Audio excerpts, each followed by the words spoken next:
अस्सलामुअलैकुम रहमतुल्लाहि व बरकातुहू। डियर स्टूडेंट, चौथा चैप्टर चल रहा है हमारा। चौथे चैप्टर में हम इसके दो हिस्से देख चुके, जिसमें हमने इंटरनेट यानी क्या, उसकी तारीफ़ देखी, उसकी किस्में देखी, उसके काम देखे, उसके लिए हमें किसकी ज़रूरत पड़ती है वो देखा। फिर हमने दूसरे हिस्से में ई कॉमर्स को पढ़ा कि ई कॉमर्स का कार्यक्षेत्र क्या है और उसके लिए कौन कौन से सामान ज़रूरी हैं। आज हम पढ़ेंगे ऑनलाइन व्यवहारों कि ऑनलाइन व्यवहारों किसे कहते हैं वगैरह। सबसे पहले कि ऑनलाइन व्यवहारों के लिए कुछ तबक्के होते हैं, उसकी कुछ प्रोसेस होती है, कैसी होती है। सबसे पहले पूर्व खरीदी बेचान तबक्का, पूर्व यानी पहले, भाई खरीदी और फ़रोख्त के पहले का तबक्का या वक्त, जिसमें पब्लिसिटी होंगी और हम मालूमात को हासिल करेंगे। दूसरा खरीदी बेचान शर्तों, जिसमें हम खरीद और फ़रोख्त की शर्तें देखेंगे कि खरीदने की क्या शर्तें हैं, फ़रोख्त की क्या शर्तें हैं। माल अने नाणानी चुकवणी, जैसे कुछ कंपनीज़ कैसी होती हैं कि जो माल डिलीवर करने से पहले पैसे ले लेती है। कुछ ऐसी होती है कि आप जब हमें कैश ऑन डिलीवरी की, जब डिलीवरी मिल जाए तब हमें कैश देनी होता है, कैश देना होता है। अब ये माल और नाणानी चुकवणी में वापस तीन चीज़ों का शुमार हो जाएगा। कौन सा? सबसे पहला तो नोंदणी। नोंदणी मीन्स के रजिस्ट्रेशन। हमें ऑनलाइन व्यवहार करने से पहले सबसे पहले क्या करना होता है, ग्राहक को अपना एक नोंदणी फॉर्म, अपना एक रजिस्ट्रेशन फॉर्म भर के देना होता है। बराबर, ये हम किसको देंगे? बेचने वाले को, फ़रोख्त करने वाले को। अच्छा, अभी ये जो हमारा फॉर्म है इसमें क्या होगा? फॉर एग्ज़ाम्पल हमारा नाम हो गया, हमारा एड्रेस हो गया, फ़ोन नंबर हो गया, है ना, हमारा पिन कोड हो गया।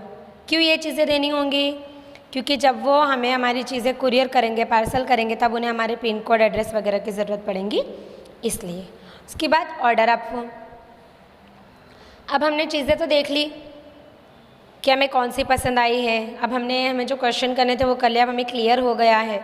तब हम उसको ऑर्डर देंगे कि हमें ये चाहिए, इतने पीस चाहिए, इतने दिन में चाहिए। फिर नाणा चुकवणी तंत्र। ऑनलाइन खरीदी में आप अलग अलग तरीक़ों से पैसों को चुकता कर सकते हो। For example cash on delivery, जब डिलीवरी मिल जाए तब पैसे दो। चेक, आप चेक से भी भेज सकते हो। नेट बैंकिंग, आप इंटरनेट के ज़रिए भेज सकते हो। Credit card, debit card, digital cash, ये सब आपको पता है क्योंकि हम ये इससे पहले पढ़कर आ चुके हैं। अच्छा, अब हमारी आती है नाणा चुकवणी प्रक्रिया, जिसमें हमारी सबसे पहली प्रक्रिया क्या है? Cash on delivery. जब हमें हमारे मांगे हुए एड्रेस पर चीज़ मिल जाए, हमारा सामान मिल जाए, तब हमें पैसे चुकते करने होते हैं। फिर चेक में क्या होगा कि जो खरीदी करने वाला है वो बेचने वाले को चेक देगा। इसमें क्या हो जाएगा कि पहले जब चेक के पैसे खुद के खाते में जमा हो जाएंगे, उसके बाद वो फ़रोख्त करने वाला हमें सामान भेजेगा। नेट बैंकिंग ट्रांसफ़र, इसमें हम इंटरनेट के ज़रिए से पैसों को चुकता कर सकते हैं। इसमें ऑनलाइन हमारे खाते में से हमने जिससे फ़रोख्त किया उसके खाते में पैसे चले जाएंगे और उसके बाद फिर वो हमें अपना माल दे देगा। क्रेडिट कार्ड का डेबिट कार्ड, एक बात ध्यान रखना कि इस किस्म के कार्ड को प्लास्टिक के पैसे भी कहा जाता है। क्यों प्लास्टिक के पैसे कहा जाता है? अभी हालांकि ज़्यादातर credit card and debit card का ही यूज़ हो रहा है, जैसे कि आप जानते ही होंगे। जो कार्ड धारक है, जिसके पास कार्ड होता है, वो ऑनलाइन जिससे उसने फ़रोख्त किया है उससे पैसे चुकते कर देगा और उस कार्ड में से, उस कार्ड के ज़रिए हमारा जो बैंक अकाउंट है उसमें से हमारे पैसे निकल जाएंगे, कट हो जाएंगे, माइनस हो जाएंगे। इसके बाद लास्ट आता है डिजिटल कैश। डिजिटल कैश, ये हमें थोड़ा समझना होगा कि डिजिटल कैश किसे कहते हैं। ये अगर मैं अपनी सिंपल लैंग्वेज में कहूँ तो ये हमारे इलेक्ट्रॉनिक पैसे हैं। कैसे इलेक्ट्रॉनिक पैसे? यानी पैसे तो है लेकिन भौतिक स्वरूप में नहीं है, इलेक्ट्रॉनिक स्वरूप में है।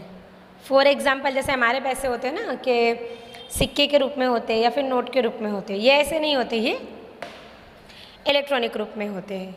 ये भी जब सामने वाले को उसके पैसे मिल जाएंगे तब वो हमें अपना सामान ट्रांसफ़र करेगा। व्यवहारों ने सलामती अने सुरक्षा। अब हम ये ऑनलाइन व्यवहार करते तो है, मगर इसमें हमें तीन तरीके के खतरात होते हैं। कौन कौन से खतरात? व्यवहारना जोखमो, दूसरा माहितीना जोखमो, इसे हम तफसील से समझेंगे तब हम इनका उर्दू लिखेंगे। और तीसरा है बौद्धिक संपत्ति यानी गुप्तताना जोखम सामे सलामती। सबसे पहला व्यवहार ना जोखम सामे सलामती। ऑनलाइन व्यवहार में कैसा होता है, ऑनलाइन व्यवहार में कभी ग्राहक ने ऑर्डर नहीं दिया है ऐसा बेचने वाला कह रहा है, बराबर, लेकिन ग्राहक कह रहा है कि भाई मैंने तो ऑर्डर दिया है ना। तो ऑनलाइन में क्या होता है कि हमारे पास वो डेटा होता है, वो मालूमात हमारे पास सेव होती है, तो हम कभी भी किसी को बता सकते हैं कि भाई तुमने ऑर्डर दिया था।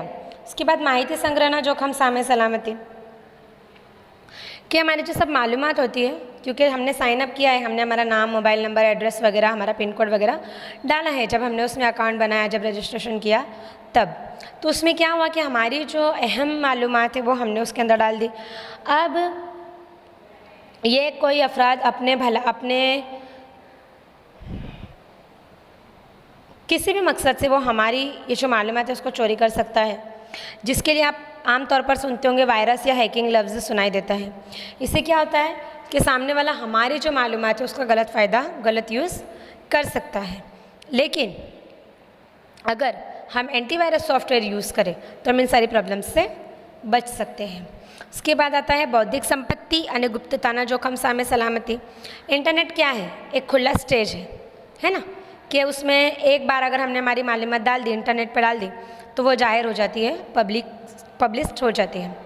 तो हमें क्या करना है, हमारा जो ईमेल हो गया, एड्रेस हो गया, फ़ोन नंबर हो गया, बैंक खाते का नंबर है, पासवर्ड है, इन सबको ज़्यादा से ज़्यादा ऐसी पूरी कोशिश करनी है कि ये गुप्त रहे, ये छुप कर रहे, क्योंकि हमारी ये जो मालूमात है, हमारी ये जो माहिती है, इसका 101% ये पॉसिबिलिटी है कि कोई ना कोई इसका गलत यूज़ कर सकता है।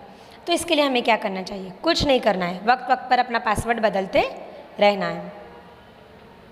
इसके बाद आता है हमारा आउटसोर्सिंग। आउटसोर्सिंग किसे कहते हैं, आप नाम से ही समझ जाओगे।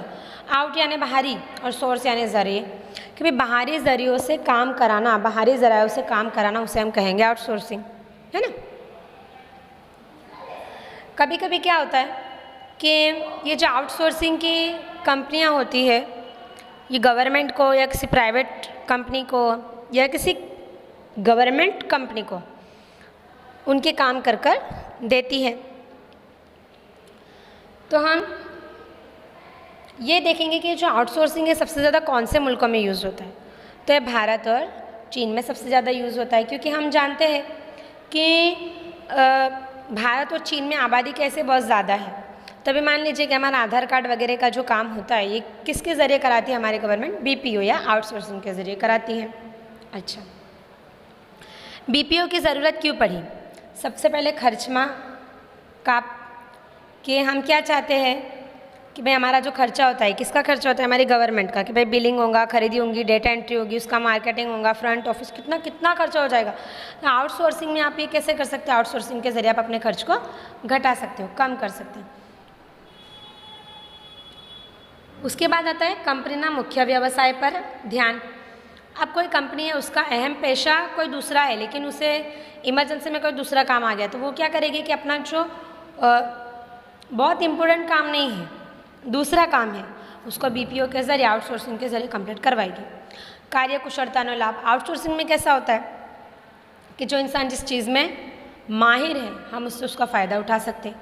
परिवर्तनशील मांगने पहुँची बढ़वा, कि ये जो डिमांड है ये कैसी है, बदलाव वाली है ना।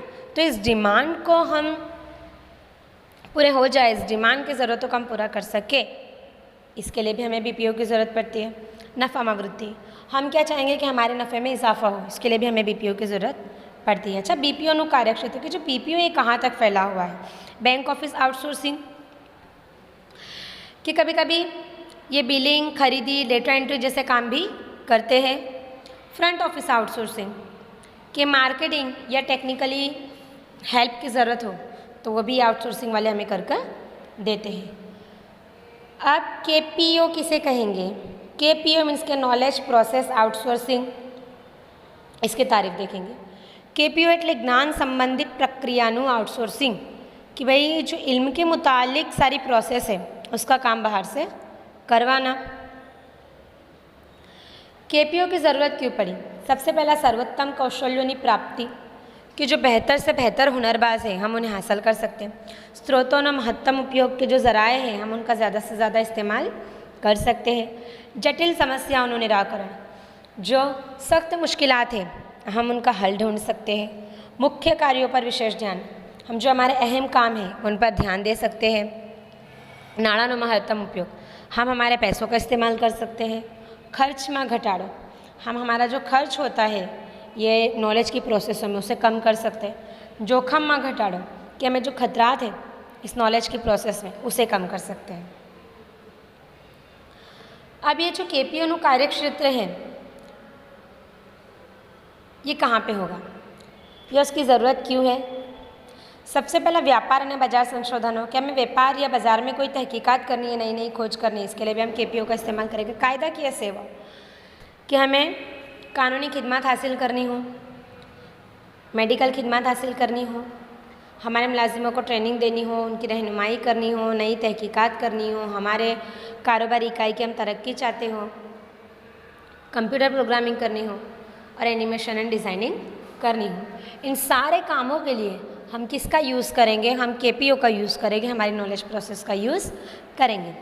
तो हमारा चौथा चैप्टर यहाँ पर मुकम्मल हुआ। इंशाल्लाह हम हमारे आने वाले लेक्चर में यानी कि जुमेरात के दिन, जुम्मा के दिन हम हमारे 5वां चैप्टर की बात करेंगे।